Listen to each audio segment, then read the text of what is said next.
Oke, thank you yang udah join di HD Group University kali ini. Ya, di kali ini yang akan jadi pembicara itu dari teman kita dan juga manajer kita buat beberapa orang. Itu adalah Bapak Kong Putra. Nah, untuk waktu dan tempat dipersilakan kepada Bapak Kong. Oke, terima kasih Bapak Philip. Selamat siang buat teman-teman semuanya. Thank you udah join di sesi HD Group University hari ini ya. Mungkin saya sambil share screen dulu.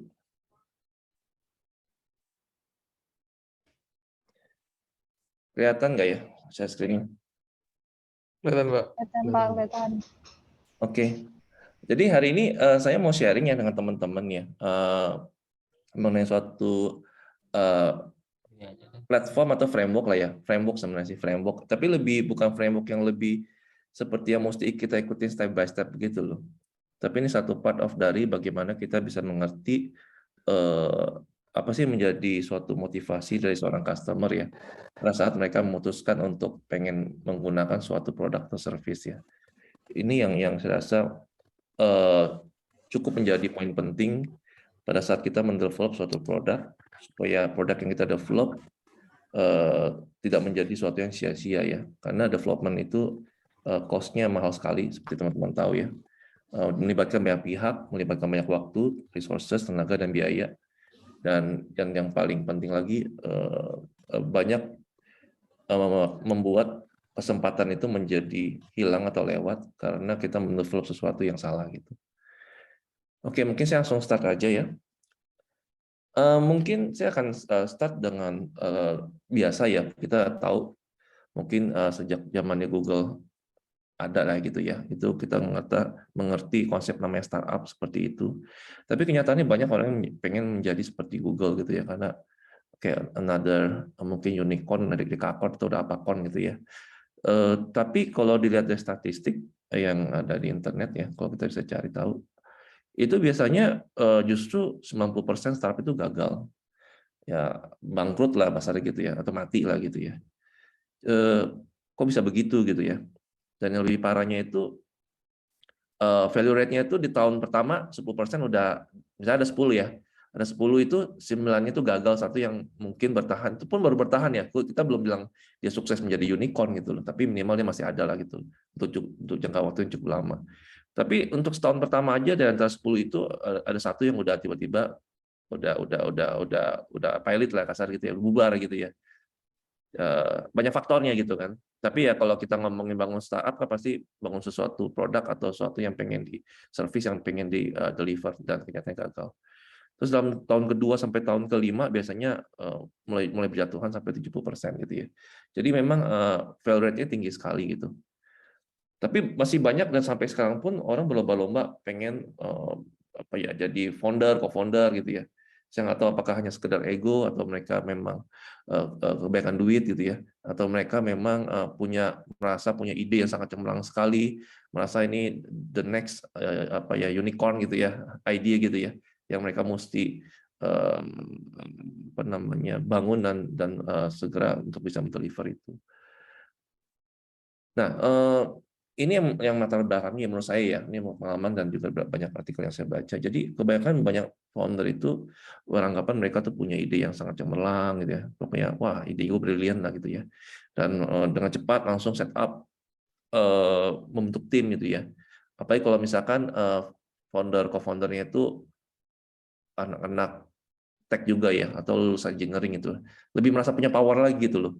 Ya langsung kita kerjain aja deh, kita langsung bangun deh, pokoknya gampang nih, piece of cake nih ya.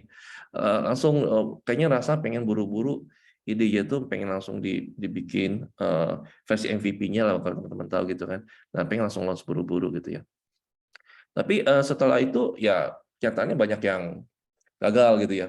Kok sepi ya, traffic-nya rendah, user acquisition-nya rendah. Terus kalau ada pun ya kok kayaknya usage-nya, retention-nya kecil gitu ya.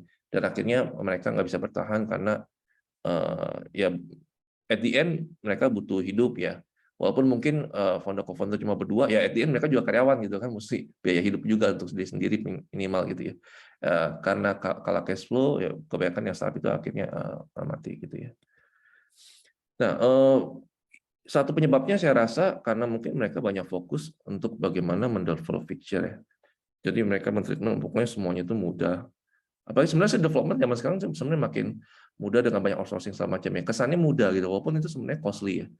Tapi men-treatment itu pokoknya bangun feature itu mudah lah, seperti feature factory gitu kan. Jadi mereka fokus bagaimana hanya di daerah solution space ya. Jadi, wah ini kayaknya ada masalah, gue tahu solusinya, dan gue yakin bisa pecahin ini, ayo kita bangun gitu ya. Nah itu yang seringkali belum tentu apa yang dibangun solusinya itu valid. Mungkin jangan valid buat mereka pribadi gitu ya. Tapi belum tentu buat target market customer atau user mereka gitu. Nah itu ya kalau lihat startup yang kejadian ya sejauh ini gitu. Nah relate dengan dunia startup kalau kita mengenal ya mungkin beberapa dekade belakangan ini lah ya. Ya sejak zaman-zamannya Google juga istilah product management itu makin booming ya. Makin banyak dibicarakan oleh orang-orang yang merasa dibutuhkan gitu ya. Apalagi dengan fail rate yang tinggi untuk startup itu, mereka merasa wah mereka udah punya mindset nggak bisa nih. Kalau zaman-zaman dulu ya mungkin zaman-zaman orang selalu ngacu ke Google, begitu punya hanya selembar kertas, punya ide brilian, jual ke investor atau ke VC langsung bisa terjual lah idenya dan mereka mau funding gitu ya. Kalau zaman sekarang banyak investor udah balik ke konservatif ya, mereka udah lebih tahu dan nggak mau bakar-bakar uang. Jadi mereka benar-benar mau melihat suatu produk yang benar-benar sudah ketemu produk market fit-nya ya. Artinya sudah ada traction, sudah ada attention, sudah bahkan kalau bisa syukur-syukur ada revenue-nya, baru mereka mau invest gitu ya. Nah, makanya penting bagaimana mereka mau sekarang membangun produk dengan lebih hati-hati, nggak asal-asalan, apalagi invest gitu ya. Makanya prinsip product management ini makin banyak dibicarakan dan menjadi fokus ya, bukan cuma hanya dunia startup saya rasa, bahkan di dunia-dunia corporate yang cukup konvensional mereka pun udah menerapkan prinsip-prinsip dalam manajemen produk yang baik dan benar itu seperti apa. Nah, kalau secara istilahnya nih kalau dari Wikipedia ya, product management itu adalah suatu keseluruhan bisnis proses dari mulai melakukan planning, developing ya atau build the product, launching sampai managing. Ketika produk itu sudah launch dan di-maintain.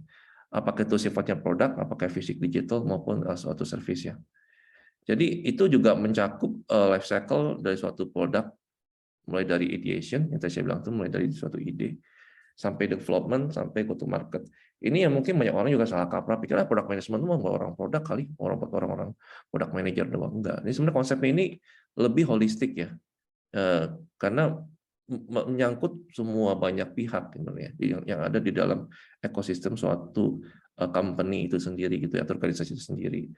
Mulai dari ideation, melakukan planning, development, sampai launching, managing, berarti termasuk promotion dan segala macam. Itu part of dari bagaimana kita memanage suatu produk. Oke, in short sebenarnya di product management itu ada dua activity yang paling besar ya, kalau kita percaya. Ya ada beberapa yang punya beberapa prinsipal, tapi kalau saya lihat yang paling common orang menyebutnya product management activity itu yang ada dua yang paling kalau mau dibagi ya secara paling basicnya gitu ya. Pertama tuh adalah bagian namanya product discovery. Itu yang tadi di-mention sebelumnya, mungkin mulai dari banyak orang yang melakukan ide awal, memvalidasi idenya, terus mereka melakukan research, mereka segala macam. Itu bagian of the product discovery. Terus yang kedua itu adalah product delivery. Bagaimana suatu idea, suatu objektif, suatu hal produk ya atau mockup yang udah dibikin itu ingin kita develop, kita deploy, terus kita release, kita campaign, itu part of dari product delivery gitu ya. Jadi kalau secara definisinya product discovery itu adalah proses untuk mengerti dan mengidentifikasi ya kebutuhan atau keinginan dari customer gitu. Jadi termasuk mengidentify opportunities dari dalam market untuk suatu produk atau service. Nah, ada beberapa contoh ya kegiatan yang ada di product discovery, tapi ini masih banyak, tapi ini mencakup sebagian. Ya, termasuk melakukan research, customer interview, market analysis, ya, competitor analysis, prototyping, untuk memvalidate sebenarnya produk konsepnya dan memastikan produk ini sebelum masuk ke dalam proses product delivery itu sudah minimal kita cukup confidence and firm bahwa itu sesuatu yang valid untuk kita develop. Nextnya di product delivery adalah suatu proses untuk membangun ya dan mendeliver produk itu sampai itu bisa launch dan bisa digunakan oleh customer.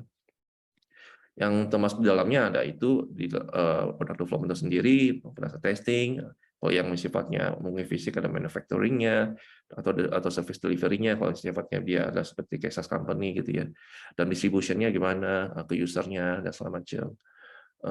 Apakah dia fisik, apakah dia online dan segala macamnya. Nah, ini dua bagian utama dari product management activity. Nah, hari ini saya mau bahas satu bagian kecil aja dari product discovery ya. Fokus dengan tema kita jobs to be done. Jadi untuk memberikan gambaran buat teman-teman ya, jadi di product discovery framework itu, di product discovery itu ada beberapa framework ya, yang sebenarnya ini punya fungsi yang sebenarnya berbeda-beda satu dengan lainnya, tapi part of dari bagaimana mereka mencoba mendiscovery kebutuhan dari customer-nya seperti apa. Ya, kalau kita kenal ada design thinking, ada design sprint, ada lean startup ya konsepnya ya. Ada juga yang bangun ide awal dan bisnis model canvas, ada double diamond gitu ya. Ada mereka bikin user story mapping ataupun customer journey mapping gitu ya. Atau konsep circles ya. Ada konsep heart-nya dari Google ya. Terakhir nih GTPD. Sebenarnya listnya masih banyak sih, cuma saya ambil beberapa yang populer aja ya. Yang mungkin teman-teman kalau lihat ini udah sering dengar juga istilahnya. Nah, yang terakhir saya mau bahas ini yang di jobs to be done ya, yang saya mau angkat ini saya rasa cukup unik ya, karena saya juga tahu prinsip ini sebenarnya udah dari 2-3 tahun lalu ya. Menarik sih, cuma saya memang belum sempat dalamin lebih lanjut, tapi kalau ada waktu nanti teman-teman ya mewakili mungkin tim produk kita akan bisa coba melakukan framework ini lah ya, kita coba apply gitu di dalam discovery kita. Nah, mungkin sedikit background untuk asal-muasalnya dari jobs to be done ya, atau JTBD ini. Jadi, dari pertama kali itu oleh Theodore Levitt ya, ini mungkin origin thinking point-nya ke dia. Walaupun dia nggak menyatakan suatu statement kayak jobs to be done gitu secara eksplisit, tapi dia mengeluarkan suatu artikel ya, paper atau juga itu yang quote yang populer. Sebenarnya dibilang people don't want to buy a quarter inch drill ya, they want a quarter inch hole. Jadi maksudnya apa sih? Banyak sekali orang menawarkan solusi atau produk ya, tanpa mencoba mengerti sebenarnya apa yang dibutuhkan oleh customer atau problem apa yang sebenarnya customer itu ingin solve. Sebenarnya customer-nya nggak butuh drill-nya, mereka butuh hole-nya gitu ya. Gue punya problem nih, bagaimana gue mau bikin quarter inch hole, gue nggak peduli mau pakai drill kayak, mau pakai tangan kayak, mau pakai mesin kayak, mau pakai apa kayak gitu ya. Jadi itu tuh konsep originnya dari sini. Jadi fokusnya adalah kita harusnya ke outcome itu, bukan kepada teknologi. Ya, jadi kita lebih fokus untuk bagaimana mengerti problem, opportunity, dan sebenarnya objektif apa yang customer tuh mau. Bukan bahas mengenai tentang teknologi yang digunakan, jenis-jenis produk apa yang sebenarnya cocok gitu ya. Nggak lebih fokusin ke situ. Nah, ini pionir berikutnya Peter Drucker ya, yang sebenarnya dia mulai menggunakan istilah jobs to be done itu dalam proses yang disebut sebagai proses need sebenarnya. Nah, ini nanti dilihat di slide berikutnya akan banyak menjelaskan tentang apa yang dimaksud dengan proses need itu dan objektif yang orang sebenarnya ingin capai ya dalam melakukan sesuatu. Terus yang ini yang paling yang bisa katakan yang memodernkan ya konsep ini ya, itu namanya Clayton Christensen ya. Dalam bukunya itu di Innovator Solution itu terkenal sekali. Dan nanti juga ada ilustrasi yang menjelaskan tentang background asal-muasal di jobs to be done ini oleh si Clayton ini bisa memberikan kita ilustrasi atau gambaran yang lebih mendasar ya mengenai bagaimana sih prinsipnya atau pola pikirnya untuk bisa mempunyai GTBD punya mindset gitu ya. Nah, ini yang saya bilang tadi. Jadi ada satu cerita ya, teman-teman bisa lihat nanti. Ini nanti saya share deck-nya di YouTube-nya, itu link-nya ada di bawah. Jadi dia di si Clayton ini mengatakan ada di presentasi dia menjelaskan suatu konsep milkshake marketing ya, yang terbaharukan lah gitu ya. Jadi ada satu Jadi ada satu marketing team yang kerja dengan McDonald, mungkin McDonald assignment ke tim marketing ini ya. Mereka pengen boost up nih penjualan milkshake nih ya. Wah ini mah simple lah. Yang mau milkshake ya udah bikin variannya aja, bikin banyak varian, bikin topping, bikin flavor dan segala macam ya. Dengan aspek begini kita bisa lah gitu kan, ini creativity dari tim marketingnya gitu kan ya. Terus mereka cobain kasih sampling ke customernya, terus tanya gimana pendapatnya, lebih suka nggak, lebih enak nggak, kamu apakah kurang manis tambah coklat gitu ya, apakah harga kemahalan gitu ya, apakah apa namanya milkshake-nya terlalu kental apa cair gitu ya, atau mau lebih rasa-rasa buah atau gimana gitu ya. Terus setelah mereka coba eksperimen jualan gitu lah, biasa gaya-gaya orang jualan kan ada produk-produk kayak size promotion goal gitu gitu. Kita nggak impact gitu loh. Mungkin ada angka gerak tapi nggak signifikan ya. Artinya nggak berhasil lah ya. Apa yang mereka lakukan tuh nggak berhasil meningkatkan salesnya itu. Terus ada satu member dari itu mereka nggak meeting lah ya. Bahwa mereka sering tuh meeting review ya. Kayak kita retro lah gitu ya kurang lebih. Terus jangan-jangan kita salah nawarin solusi itu. Kebutuhannya bukan itu kayaknya. Mungkin kita mesti balik ke dalam konsep yang sebenarnya bukan kita ke solusi dulu, tapi kita mesti cari tahu dulu sih, apa yang menyebabkan orang-orang yang datang ke McDonald untuk beli milkshake, itu penyebabnya karena apa kebutuhannya gitu. Jadi kebutuhannya itu apa, kenapa mereka mau beli milkshake gitu. Ini fokus ceritanya nih. Saya nggak tahu ini sebenarnya true story apa enggak ya. Kayaknya ini cuma kayak bisa jadi analogi, tapi menjelaskan konsep dari ini. Ya padahal kan produknya di McDonald banyak ya, ada ayam segala macam, ada burger. Tapi ini kita konsepnya milkshake. Kenapa sih ada customer yang pengen beli milkshake gitu ya? Atas dasar apa gitu kebutuhannya gitu. Nah terus mereka lebih gila lagi, mereka berdirilah untuk dapetin mereka dapetin collect data nih. Sekarang mereka mulai bertanya dan mengkolek beberapa parameter ya untuk mereka bisa mendalamin apa sih menjadi kebutuhan sebenarnya dari customer itu. Contohnya mereka mulai pelajarin, kapan sih customer tuh datang untuk beli milkshake? Terus apakah mereka menggunakan baju khusus gitu ya? Apakah mereka ketika pakai baju tipis ya panas sehingga mereka beli milkshake gitu ya. Terus apakah pas beli milkshake mungkin ada padanannya nggak dengan other food? Jadi mereka coba mencari korelasi gitu ya. Terus apakah mereka pas beli milkshake lebih prefer makan di restoran atau mereka bawa keluar gitu ya, langsung drive in dan drive thru gitu ya. Terus ada beberapa data result yang keluar dari situ. Lucunya setengah ya dari penjualan milkshake itu bahkan kejual tuh sebelum jam 8 pagi. Terus kebanyakan dari customer yang beli milkshake itu sendirian ternyata gitu loh, bukan sama family, bukan sama anak, bukan keluarga gitu. Dan cuma satu jenis barang itu yang mereka beli, yaitu milkshake gitu kan. Nah setelah mereka beli, ya udah mereka langsung berarti kayak drive thru gitu ya.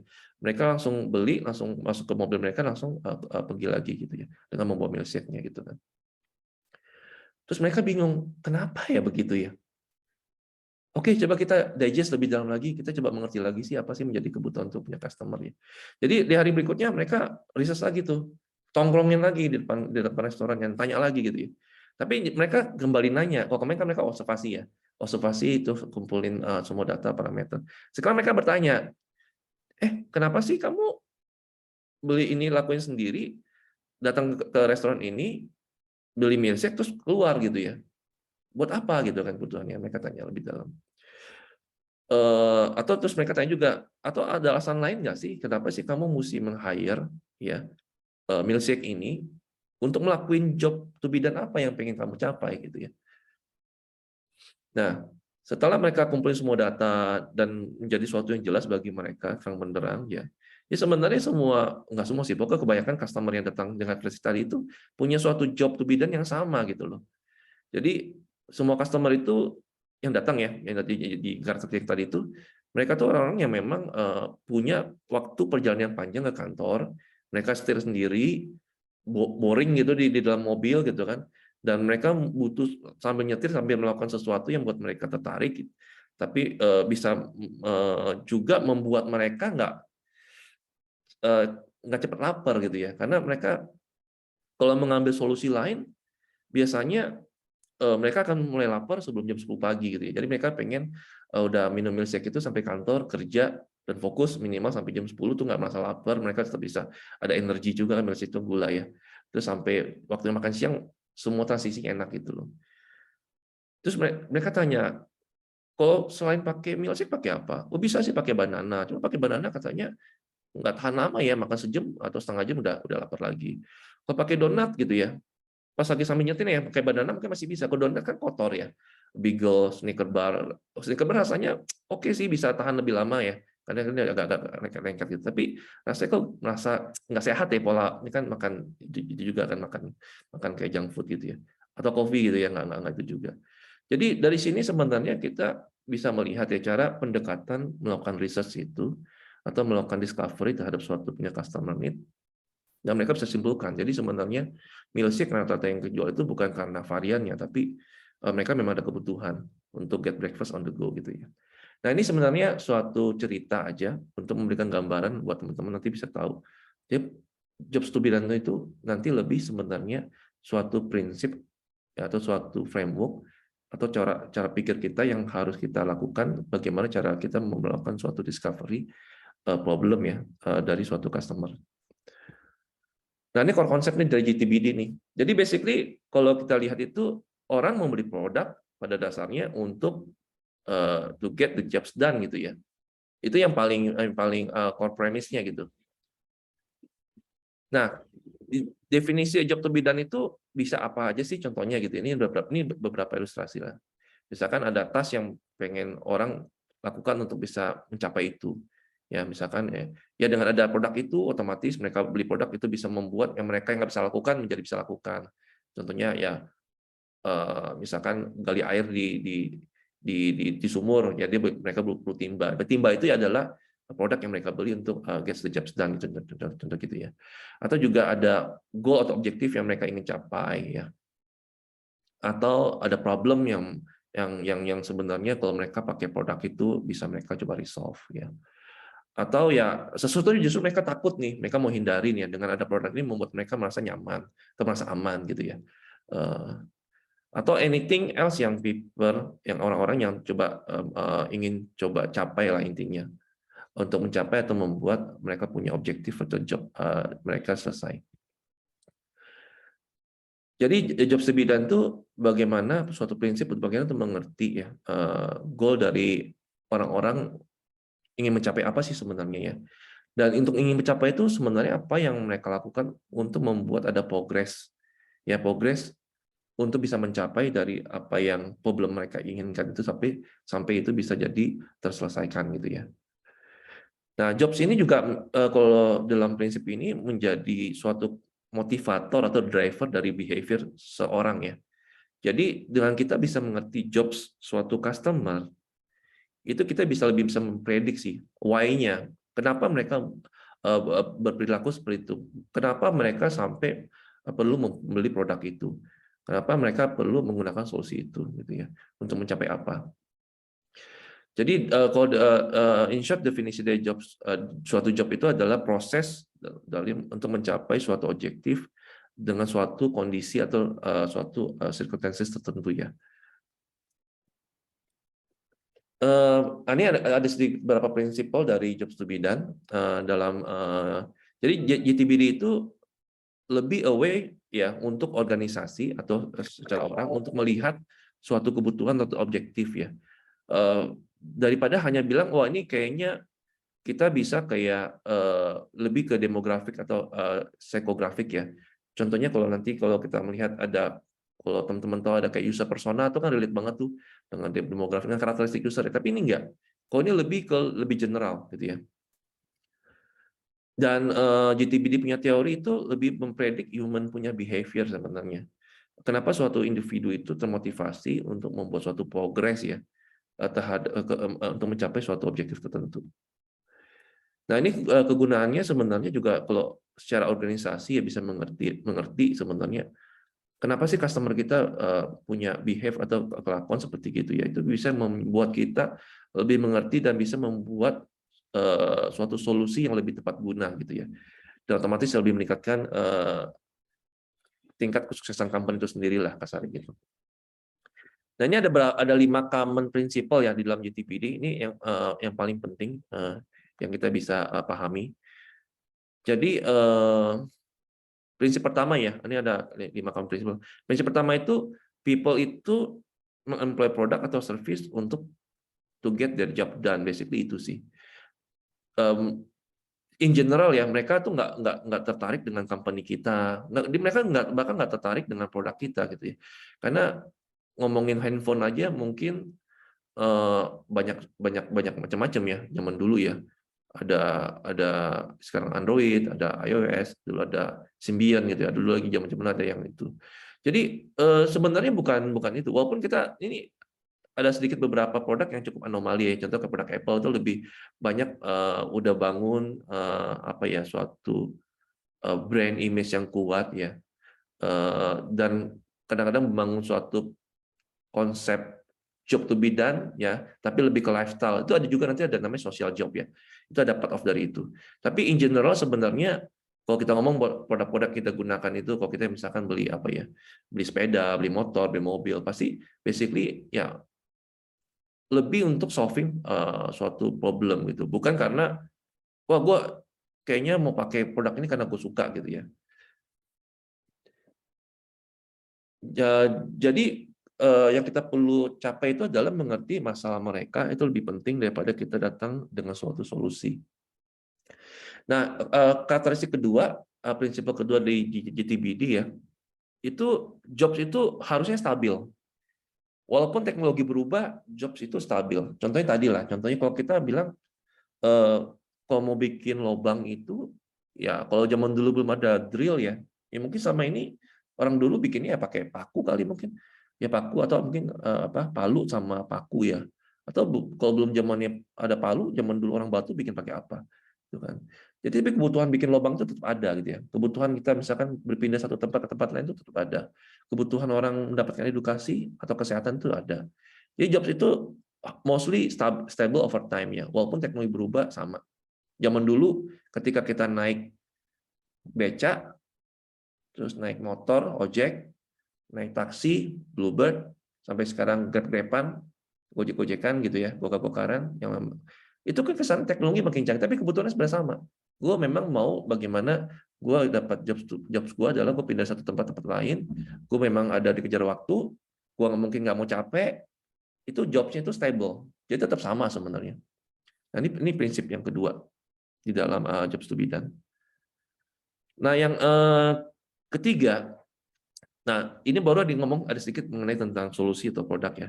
Jadi orang mencari service, produk atau solution. Jadi untuk tujuannya adalah membuat job mereka tuh antara selesai lebih cepat atau lebih mudah ya, ataupun mungkin lebih ekonomis ya. Intinya ada suatu added value. Itu yang menyebabkan mereka melakukan suatu pencarian solusi atau menggunakan service atau produk. Itu yang ketiga. Yang keempat, dengan konsep ini sebenarnya membuat suatu inovasi lebih gampang kita prediksi sebenarnya. Kita bikin sesuatu ya, bukan kenapa ya. Wah, kita bikin sesuatu yang canggih-canggih banget, tapi kenyataannya kalau itu solusinya itu tidak membuat suatu job yang jelas, pertanyaan siapa yang mau pakai untuk menyelesaikan apa gitu ya. Nah, ini ada sedikit di dalam ini sih dia ada satu yang artikel saya baca sih, dia ada ngomong ya, empati itu di dalam design thinking, saya nggak bilang itu salah atau jelek ya, kalau menurut saya bisa baca juga ya. Tapi dibilang itu problematik gitu loh. Contohnya kalau kita di design thinking itu kan lebih banyak memang coba berempati dulu dengan customer. Ngertiin lah, kasar dengerin lah, dia punya problem itu apa. Part itunya sih oke, coba dibilang empati itu agak ambigu. Kapan dimulainya, kapan selesainya. Terus bagaimana tahunya kalau kita udah tahu empati itu sudah bisa difulfill apa belum? Agak susah cara ngukurnya gitu kan. Tapi kalau di JTBD jelas job itu adalah sebagai objektif, ya kan. Jadi aspek seperti empati, emosional, personal karakteristik, geografi kita bisa mention tadi ya. Itu bukannya sesuatu yang salah, tapi bisa kita tambahkan di kemudian hari. Maka di Jobs to be done nanti kalau saya nggak jelasin di sini ya, tapi dari apa yang saya baca, buku yang saya baca juga, turunannya itu ada. Dia ada istilahnya yang kayak primary job-nya, dia ada social job-nya, ada beberapa tipe job yang lain ya. Itu kebutuhannya beda. Nah, empati, emotion itu part of dari turunannya. Tapi kalau yang primary-nya itu fokusnya adalah kita cari dulu main job-nya itu apa. Nah, itu keempat ya. Satu lagi yang kelima. Jadi GTBD itu konsepnya itu nggak hanya melimit ke suatu prinsipal ya, tapi dia lebih bilang sebagai it's a way of seeing ya. Jadi bukan hanya nih khusus nih konsep ini untuk kita develop suatu feature atau produk gitu ya, tapi ini bisa ditransform asal konsep mindset ini dapat, bisa ketransform ke seluruh orang, bahkan ke seluruh organisasi. Contohnya dengan begini, orang komersil pasti lebih ngerti sebenarnya bagaimana cara menjual.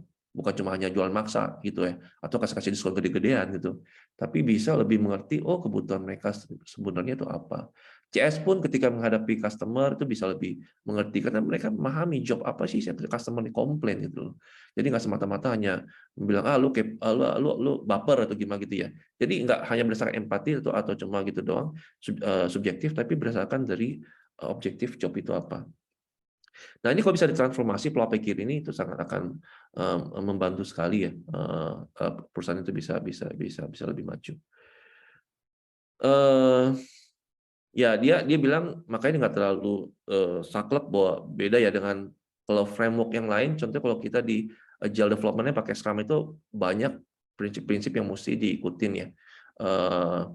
Kalau di GTBD sebenarnya ada yang udah implementasikan itu beberapa framework yang lebih realnya, ya artinya cara-caranya itu ada kayak bilang ada aliran-alirannya lah ya. Kung Fu itu ada alirannya juga ada. Itu yang lebih praktikal ya. Tapi kalau saya lihat beberapa yang pecahan istilahnya apa sih? Kalau itu ilmu turunannya ya atau ilmu yang applicable-nya itu sebenarnya intinya sama. Mereka tuh dalam konteks GTBD ini, tapi memang teknik yang mereka coba apply itu dalam melakukan discovery-nya sedikit berbeda, tapi intinya sama sebenarnya. Nah, ini yang menyebabkan memberikan suatu approach ya atau yang konsisten, yang sistematik untuk bagaimana kita bisa mengerti apa yang memotivasi seseorang. Nah, ini yang saya bilang tadi ya, sebenarnya kalau konsep ini bisa di-apply, itu bisa berlaku untuk di semua divisi bahkan, bukan hanya pada saat kita bangun produk. Jadi pada membantu mereka di divisi sales, marketing, customer success, atau business development gitu ya. Oke, itu 5 prinsip yang common ya di GTBD. Nah, ini mungkin saya sedikit bahas. Ada yang bilang, wah itu mirip-mirip dengan customer journey ya. Sorry, ini mungkin agak sedikit ini ya. Buat teman-teman yang mungkin technical, tapi saya rasa ini cukup common lah customer journey, kalian pernah dengar lah ya. Jadi ini agak berbeda. Kalau GTBD itu bukan customer journey. Karena customer journey itu, nah ini bedanya ya. Untuk menjawab beberapa hal seperti ini, when do people first hear about the given solution? How did they decide to select the organization offering? What keeps them using it? Jadi customer journey itu lebih menjelaskan kalau pada saat menggunakan suatu produk atau bahkan produk kita, itu journey mereka apa? Pada saat mereka mungkin mulai dari sign in atau download, sign up gitu ya. Terus mereka coba searching, terus mereka coba order, atau mereka masukin ke e-commerce ada shopping cart sampai ke payment. Nah itu journey. Nah setelah kita mappingin journey itu kita tahu sebenarnya strugglingnya di mana, yang bikin customer itu blokernya di mana, terus yang berhenti di mana, kenapa gitu ya. Nah itu customer journey. Kalau GTBD seperti yang saya mention, bahkan lebih basic lagi, nggak membahas itu sama sekali solusinya, tapi benar-benar lebih bawah lagi atau lebih dasar lagi, mengerti apa yang menjadi esensi mendasar dari customer itu melakukan sesuatu gitu ya. Nah ini sedikit gambaran ya, kalau ada yang menyatakan wah ini mirip dengan customer. Ini kalau secara yang saya baca nih dia menjelaskan tuh dua-duanya nggak salah, tapi penggunaan berbeda, tujuannya purpose-nya berbeda. Ya summary-nya ya kalau saya sampaikan. Jadi dengan GTBD kita nggak coba hanya ya untuk solving the problem, tapi untuk mengetahui apa yang menjadi the right problem to be solved ya. Dan GTBD ini bukan suatu metodologi yang saklek, walaupun saya lihat turunannya itu ada beberapa pionir-pionir yang modern yang zaman sekarang itu ada 2 ya. Ada satu lagi sama Tony Ulrich ya. Tapi secara esensinya itu adalah suatu lens ya, way of seeing. Bagaimana kita bisa mengerti lebih dalam lagi apa yang menyebabkan seseorang misalnya dari Express itu akhirnya dia order atau perlu kirim barang gitu ya. Atau hal-hal lain pada saat orang kenapa dia mesti belanja sesuatu walaupun cara belanja dia misalkan bisa ke pasar, bisa online segala macam, tapi itu kan solusinya sebenarnya. Nah, yang ketiga dengan GTBD ini punya mindset ya, maka saya lebih prefer kalau untuk basicnya GTBD ini lebih membangun pola pikir kita yang baru melihat suatu masalah. Jadi kalau kita step back ya dari bisnis kita atau sesuatu yang kita develop sama ini, kita bisa lebih coba belajar mengerti lagi apa sih objektifnya yang customer kita yang kita pengen layani gitu ya. Sehingga dengan begitu baru kita nanti sebenarnya kalau kita running through lebih dalam ya menggunakan ini, kita bisa mengerti mapping ini itu dengan solusi kita. Kalau kita start baru ya bagaimana bikin yang solusi yang masih lebih proper sesuai dengan itu. Kalau kita udah existing nggak ada, bagaimana kita bisa revamp atau enhance ya, atau bikin new enhancement di sistem kita maupun mungkin new feature juga based on dari existing yang ada yang lebih bisa memberikan solving atau memberikan progress ya terhadap apa yang jobs mereka yang mereka mau lakukan itu lebih baik. Ya ini yang banyak yang juga teman-teman tahu kali ya. Jadi untuk innovate itu banyak sekali orang bilang, oh kita mesti melakukan customer research. Ngobrol dong sama customer, tanya dong. Mereka lebih butuh apa sih gitu ya. Itu saya nggak bilang 100% salah sih. Tapi walaupun kebanyakan orang bilang, customer itu sebenarnya nggak ngerti banget sih. Mereka itu apa ya, maunya itu apa sebenarnya. Jadi yang lebih kita gali itu pas saat kita melakukan GTBD ini ada beberapa metodologi interview juga ada tekniknya. Lebih bukan tanya mereka maunya apa, tapi mengerti apa sih kebutuhan mendasar mereka gitu ya. Contohnya ya saya mungkin sebagai penutup ya saya nggak panjang lebar. Ya kalau dulu banyak ada quote yang terkenal dari Henry Ford ya ketika ditanya ya customer-nya ya zaman-zaman itu ini juga banyak ini nih apa pro kontra antara Henry Ford sendiri benar-benar mensurvey customer-nya atau hanya saya juga nggak ngerti ya, pokoknya itu populer ya quote-nya. Jadi kalau ditanya ada quote begini, ditanya sama customer, kamu mau kuda yang seperti apa sih sebenarnya gitu ya? Pasti customer bilang, saya mau kuda yang lebih cepat gitu loh. Saya mau kuda yang lebih cepat gitu ya. Padahal kalau kita lihat lebih dalam, kebutuhan mereka tuh sebenarnya bukan kuda yang lebih cepat. Karena kalau kita mengikuti, kalau itu kita bangunlah ternak kuda yang lebih bibit unggul gitu, pokoknya bisa lebih cepat gitu, bisa sampai 200 km, 300 nggak mungkin juga kan. Gitu. Jadi mereka itu pengen sebenarnya job underlying-nya adalah pengen pindah satu tempat ke tempat lain, mungkin dengan waktu yang lebih cepat tapi tetap aman gitu ya. Maka muncullah suatu invention namanya bikin mesin atau mobil itu sendiri gitu ya. Tapi kalau kita ketemu customer ya pokoknya gue pengen ini ya kuda lebih cepat aja gitu ya. Tapi itu nggak menjawab kebutuhan mendasar mereka sebenarnya. Oke, mungkin dari saya sampai ini aja ya untuk teman-teman. Ini untuk introduction. Thank you. Saya juga buka ruang kesempatan untuk Q&A. Kalau teman-teman mau tanya lebih lanjut atau kita bisa brainstorm, silakan. Terima kasih Pak Philip. Saya kembalikan ke moderator. Ya, thank you banget Pak Kong buat materinya. Ya lumayan banyak yang dipelajari terutama untuk yang tim yang non produk ya. Nah mungkin kita buka dulu sesi tanya jawab. Kalau ada yang mau bertanya, boleh angkat tangan dulu. Nanti saya buka mic ya.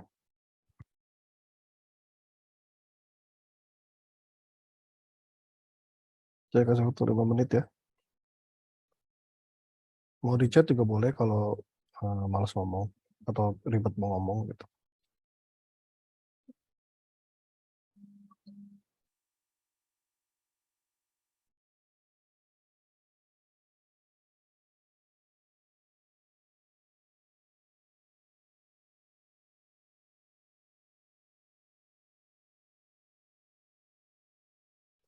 Oke, sambil nunggu pertanyaan dari audiens, mungkin saya nanya dulu ya Pak Kong ya.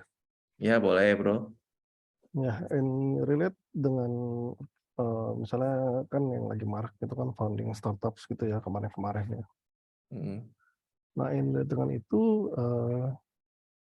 gimana kita bisa mengimplementasikan prinsip jobs to be done ini ketika kita ingin membuat startup baru gitu.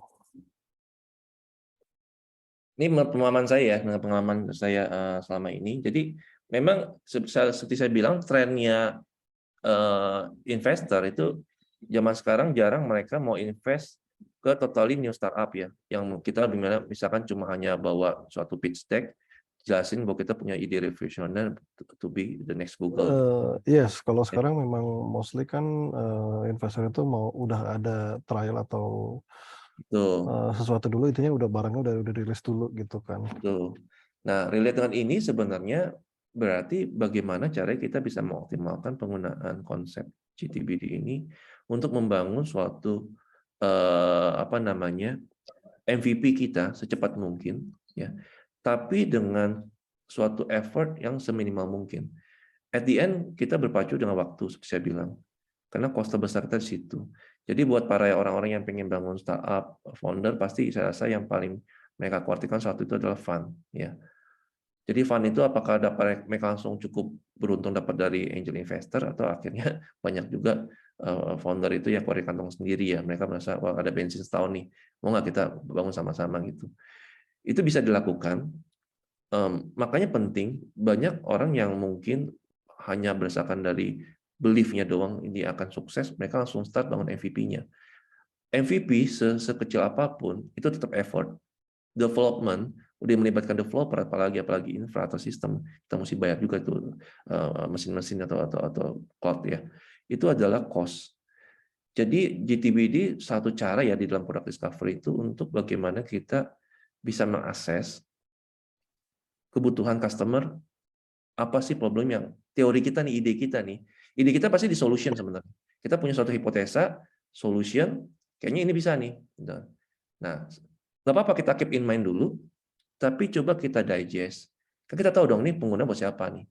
Oh, contohnya kalau contoh model-model kayak istilahnya bisa panggil Grab atau Gojek, sebenarnya kan berarti kita tahu untuk orang-orang yang pengen travel satu tempat ke tempat lain gitu ya.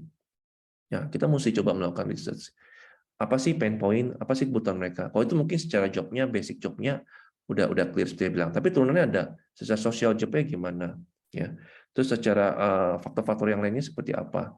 Nah itu yang digali dengan menggunakan hal-hal di dalam GTBD ini itu mengerti underlying needs mereka. Pada saat itu udah jadi, kita bisa melakukan suatu prototyping ya dengan apa zaman sekarang dengan tools yang cepat ya. Prototyping itu nggak harus selalu berupa suatu produk ya. Ya bisa aja produknya nggak butuh juga mobile gitu ya, atau produk solusi yang lebih ke suatu cara gitu ya. Saya pernah dengar tuh ada orang yang bangun suatu misalnya bisnis commerce gitu ya. Bahkan mereka bilang gua toko serba ada gitu ya. Padahal mereka belum punya channel ke distributor. Tapi ketika ada order itu datang, mereka benar-benar lakuin manual gitu ya. Atau konsep-konsep yang kalau kita lihat tuh yang banyak yang switching yang ada apa sih transfer gitu ya. Ada uang transfer, mereka lakuin manual transfer ke banknya gitu loh. Yang penting mereka coba digest bener nggak bahwa ada jobs yang sebenarnya customer itu pengen lakukan gitu. Itu ya Bro Philip ya. I see. Oke, nah ini mungkin lanjutin lagi ya Pak Kong ya.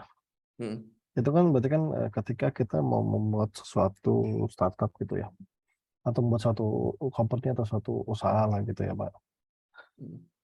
Nah mungkin kan teman-teman juga pada tahu kan startup itu kan ada tingkatannya kalau kita ngomong startup ya. Nah ketika kita sudah sebuah startup itu mulai dapat pendanaan semakin banyak kan startupnya statusnya growing kan, jadi dia akan mencoba grow.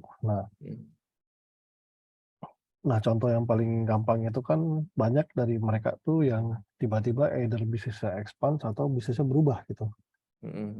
Nah, kalau menurut Pak Kong misalkan bisnisnya udah jalan nih, itu yang mau diadres tuh udah sukses semua gitu, dalam artian jobsnya memang semuanya sesuai dengan apa startup yang dibikin itu, solusi yang dibikin semua sesuai. Nah, tapi kan karena dia growing, secara mata investor gitu misalnya, itu tidak bisa dengan bisnis yang maksudnya dengan yang udah ada itu gitu. Nah terus gimana sih GTBD ini bisa membantu atau bisa digunakan di fase startup yang lagi grow, terutama misalnya dapat pendanaan seri B atau seri A gitu bahkan gitu. Gimana menurut Pak? Oh, Ya, saya rasa kalau startup ketika mereka udah mencapai, jadi mungkin pada dasarnya startup itu berlomba-lomba untuk mencapai MVP yang disampaikan ya. MVP untuk namanya mencapai product market fit. Jadi kalau kita dengar itu namanya PMF ya. Product market fit itu suatu definisi titik di mana kita tahu bahwa kita bisa cukup firm bahwa produk kita bangun ini sukses. Artinya sukses itu apa? Ada kegunaannya, benar-benar bisa solving real punya customer punya problem, dan customer mau pakai gitu ya, dan punya bahkan willingness kalau perlu bayar mereka bayar gitu ya. Tapi belum scaling. Nah, ketika dapat funding itu biasanya, saya nggak bilang sih, tapi ada startup yang benar-benar bisa memanage company dengan baik, ada startup yang kurang ya. Yang berhasil biasanya tetap mereka bisa fokus selalu ke customer ya, selalu mencari problem-problem yang lebih dalam lagi, karena customer itu kalau lihat dari problem itu sebenarnya kan problem itu apa ya, eee, kayak apa ya, kayak main itu loh, kayak main Lego atau kayak mental gitu apa ya. Jadi itu cuma ada tingkat-tingkatannya gitu loh. Pada saat kita udah mencapai suatu problem, sesuatu yang mendasar, sebenarnya ada sub-problem. Dan sub-problem itu ada sub-problemnya lagi gitu ya. Jadi company-company menurut saya yang sukses yang bisa bertahan walaupun mereka growing, ada company yang terus selalu memberikan research, bahkan pada saat development, solusi yang tepat guna untuk customer-nya. Tapi kalau ada startup yang ketika euforia mereka hanya lebih mentingin, wah gue mesti growing besar secara company, brand kita besar nih, employee kita banyak nih, pokoknya service kita tiba-tiba banyak nih, dari ada 10 tiba-tiba ada 100 service gitu ya. Jadi lebih fokus untuk ke delivery, ya, nggak fokus ke dalam melakukan discovery. Nah ini yang jadi akan problematik bro. Tinggal akan tunggu waktunya, mereka akan collapse. Karena banyak service yang mereka deliver ternyata nggak tepat guna, banyak bangun divisi atau tim-tim itu yang ternyata juga asal ada aja tapi tidak benar-benar mengarahkan kepada customer, lebih ke gimmick gitu ya. Nah ini menyebabkan kadang-kadang akhirnya setelah mereka bleeding, mereka kalah cash flow. Ini menurut gue sih ya. iya iya. Nah, ini masih lanjut lagi nih Pak. Hmm. Eee, Misalkan kan adanya beberapa startup yang sudah besar itu, mereka, mungkin nggak pakai JTBD ya, tapi mereka mungkin melakukan sesuatu yang similar. Nah, Hmm. solusi yang mereka buat itu sebenarnya, matching dengan jobs-nya gitu. Maksudnya memang, itu sebenarnya fulfill apa yang dibutuhin atau masalah yang mau diselesaikan sama si customer. Hmm. Nah, permasalahannya, untuk maintain solution itu, arah secara finansial itu bleeding gitu. Hmm. Nah, itu kalau kayak begitu, kalau menurut Pak Pung gimana ya, Pak? Kan maksudnya ini udah pas nih, Hmm. atau gampang kita pakai JTBD itu pasti, tapi begitu di-running solution yang benernya itu, cost-nya terlalu mahal gitu. Iya, jadi GTB itu kan baru basic pada saat kita belum ke discovery. Nah, kalau yang tadi Bro Philip sampaikan itu lebih ketika kita provide solusi, apakah itu apa namanya tepat guna nggak? Mungkin tepat guna di sisi customer, tapi bisa jadi nggak tepat guna di sisi company. Nah, itu sebenarnya ada satu ya di luar JTBD, saya mau share sedikit untuk memberikan jawaban pada memberikan jawaban ya kepada kita semua seperti yang tadi. Sebenarnya di dalam development suatu produk itu kita mengenal ada namanya product risk ya. Ini saya pernah mention beberapa PM-nya. Ini yang memang kadang-kadang bahkan kita tuh lupa melakukan assessment ini sehingga wah pokoknya develop aja lah. Apalagi udah perintah bos ya. Udah perintah bos apalagi mesti kalau dengar konsepnya HIPPO ya. Jadi high jadi high person yang punya gaji paling gede lah, pokoknya yang paling berkuasa gitu ya. Iya iya. Ya, jadi di dalam product management itu ada satu konsep namanya kita mesti mengakses product risk. Product risk itu ada 4 ya.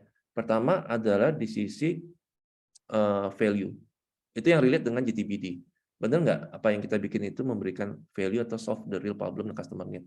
Percuma lah. Jadi GTB itu konsepnya sebenarnya lebih menekankan dari product risk ini ada 4 parameter dari product risk itu. Yang pertama itu DVT value. Ya. Saya mundur dikit sebelum lanjutin yang 3 lain.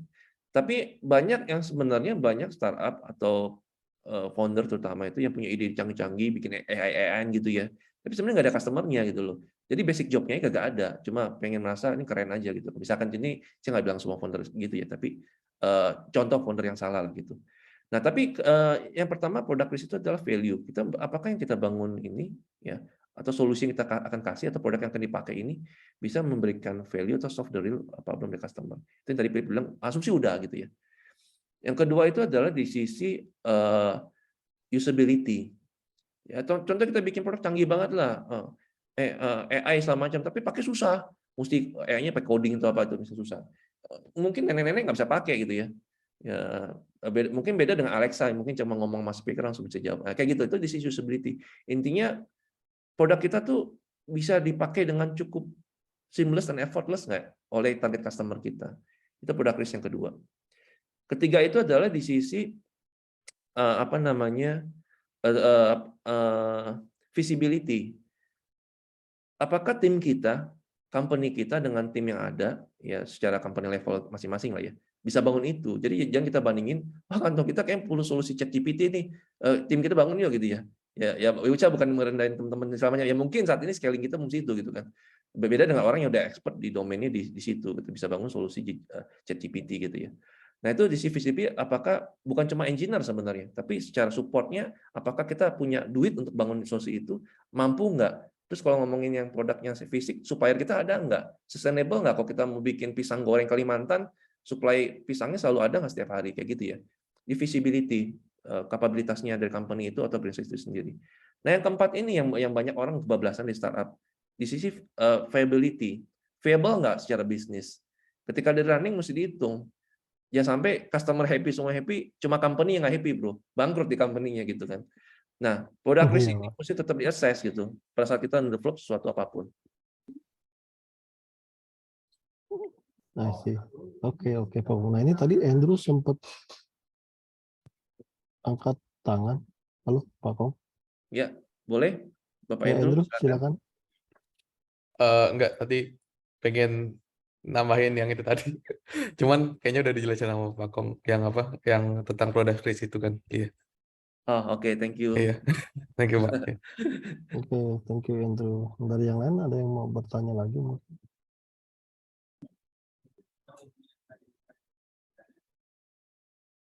Saya tunggu 1 menit lagi. Saya tunggu 10 detik lagi.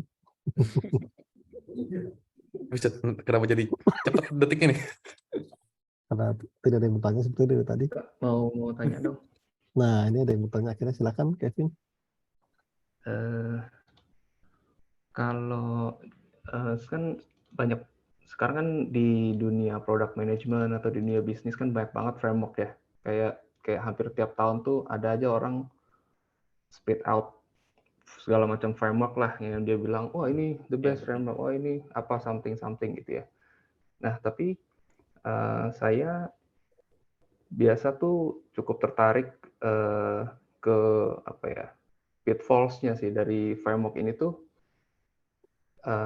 Pitfalls-nya tuh apa sih gitu? Kayak kurangnya tuh apa dari JTBD misalnya, atau dari yang lain apa tuh Business Canvas misalnya, atau framework yang lain. Itu kalau untuk di JTBD ini sendiri ada semacam pitfalls nggak, apa yang mungkin bisa di-share atau yang udah pernah di-experience mungkin dari Pak Kong sendiri, dari teman-teman lain, atau dari orang-orang yang Pak Kong kenal?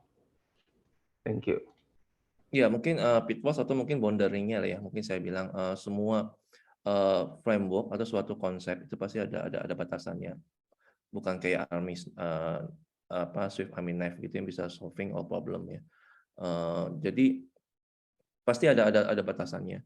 Tapi kalau lihat dari yang saya show tadi, sebenarnya beberapa konsep atau framework yang ada di product discovery ya, itu sebenarnya semuanya itu nggak saling bertentangan, tapi bisa bersinergi secara cukup harmonis ya. Makanya penting kita mengetahui pada saat menggunakan suatu, sama kayak engineer bahkan menggunakan suatu tools ya, atau bahkan language itu nggak terlalu fanatik. Nggak ada yang bisa mengklaim bahwa PHP atau Pascal adalah segalanya, atau Java adalah segalanya gitu kan, atau Node.js atau JavaScript adalah segalanya. Nggak, pasti semua punya ada batasannya masing-masing. Nah untuk GPT sendiri sebenarnya bisa bersinergi dengan menggunakan framework-framework yang lain. Tapi kalau ngomong GPT itu esensinya saya bilang sebenarnya lebih mengerti yang paling basic ya. Walaupun sebenarnya seperti dia bilang basic itu secara job iya, tapi semua turunannya ada. Kalau kita ngomongin satu konsep ini juga ya, sama pada saat melakukan satu prioritization framework, nah ini jagoan-jagoan lagi yang lain ya. yang mungkin Kevin tipikal yang suka juga nih ngomongin data dan nanti gini-gini.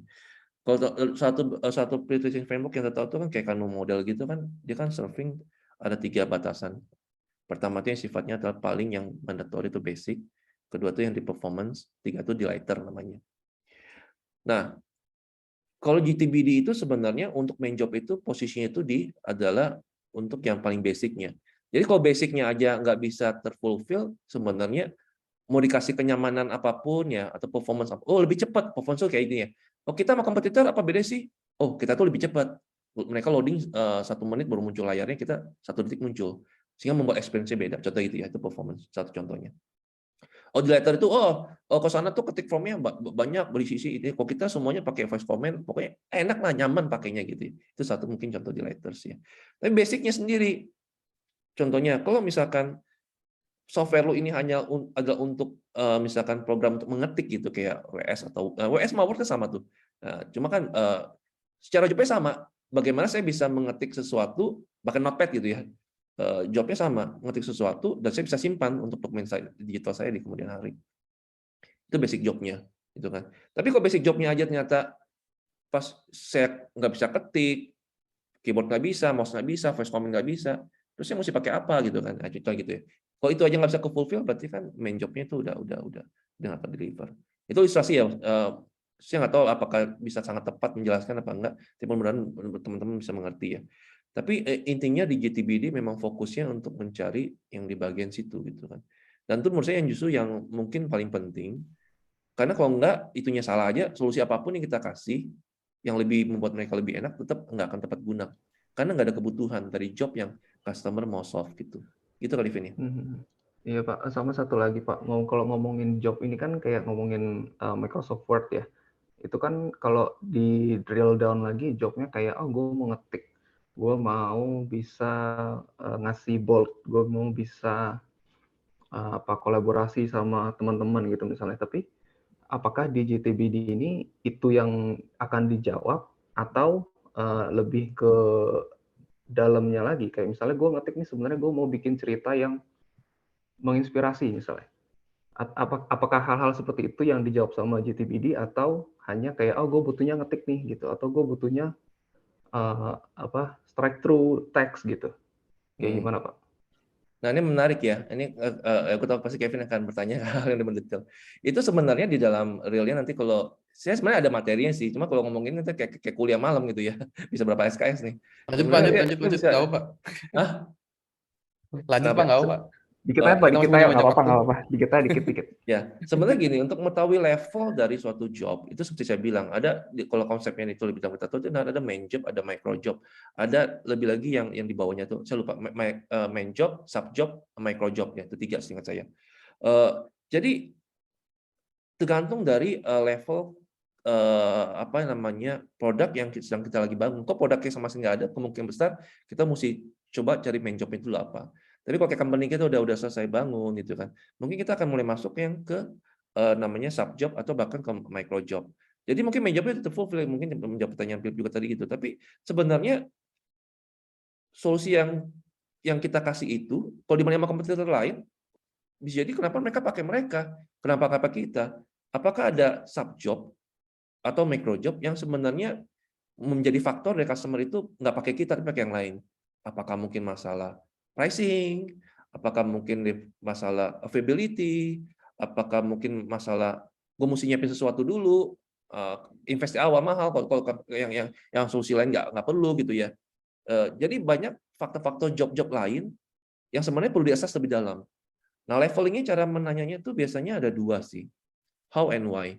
Ini paling jadi nggak ada yang salah, Vin. Tergantung dari needs-nya kita melakukan research. Kayak kita research, kalau kita customer research, mau nanya orang itu sebenarnya seberapa detail sampai customer gila-gila juga bisa kita tanyain gitu kan. Jadi, nah leveling itu sampai merasa kita mau mencapai objektif kita udah terfulfill, udah kita bisa stop gitu loh. Karena never ending gitu ya, never ending. Betul. Jadi ada satu teknik namanya how and why. Jadi kalau kita nanya sesuatu, customer jawabnya sangat plain sekali, kita bisa bertanya, why? Nah, atau dia menjawab sesuatu yang nggak mendasar, kita bisa tanya why. Why itu jadi kita mendigest dari yang mereka ngomongin detail ke atas, why, kenapa begitu? Jadi kita dapat prinsipnya tuh. Oh, jadi ini root cause-nya, why. Itu mungkin kita juga terkenal konsep 5 why gitu ya. Tapi kalau kita mau deep dive lebih dalam, ngomongnya terlalu common nih, nggak ngerti, jadi sebenarnya mau apa sih? Kita tanya, how? Jadi pokoknya gue mau gini aja. Oh oke, kalau gitu cara lo mencapai dari ini ke ini, solusi yang lo belum ini, solusi lo jalanin apa? Oh, gue ya ini, gue selama ini minta duit ke nyokap gue mau ke kampus ya, gue jalan kaki gitu kan, terus gue panggil itu, nah itu tuh how. Oh, jadi kita tahu dia punya sub job sebenarnya perlu minta uang cash gitu.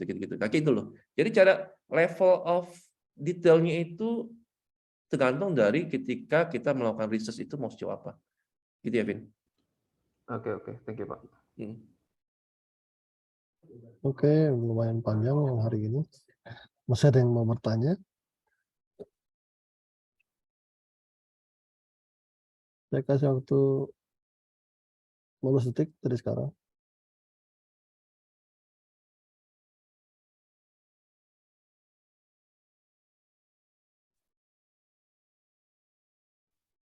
Udah ya kali ya, Bro. Ini Andrew dari tadi buka tutup nih, Pak. Oh, ini apa nih? Galau Iya. nih. Iya nih, pengen nambahin sih tadi yang soal Pakung sama Philip tadi discuss panjang itu. Kan tadi soal yang saya udah dapat produk market fit sama tadi produk risk kan gitu. Nah jadi sebenarnya tergantung investor juga mau ambil risk atau enggak gitu. Contoh paling gampang kayak ya Gojek sama Grab tarung gitu kan, kayak udah tahu itu solusinya ada tapi tetap dijalanin gitu. Karena emang ada yang namanya tuh game teori gitu. Jadi kayak kan kita berkompetisi nggak di ruang hampa nih gitu. Jadi kayak pasti ada kompetisi tuh ini. Terus juga contoh, sorry agak menanjak dikit ke yang Kevin tadi kan ada yang Pakung bilang kayak WordStar sama Microsoft Word kan gitu. Nah itu juga sama kan, sama kayak Google sama ChatGPT gitu. Kayak kan Google red code alert buat si foundernya kan, datang dong ini ada ChatGPT nih, lagi ada mau serang kita gitu ceritanya kan. Kayak, nah sebenarnya kan get the job done-nya kan oke, Google sama ChatGPT kan sama bisa get the job done tapi ini lebih cepat atau lebih nggak pakai apa ya, cognitive load-nya jadi nggak banyak gitu kan. Jadi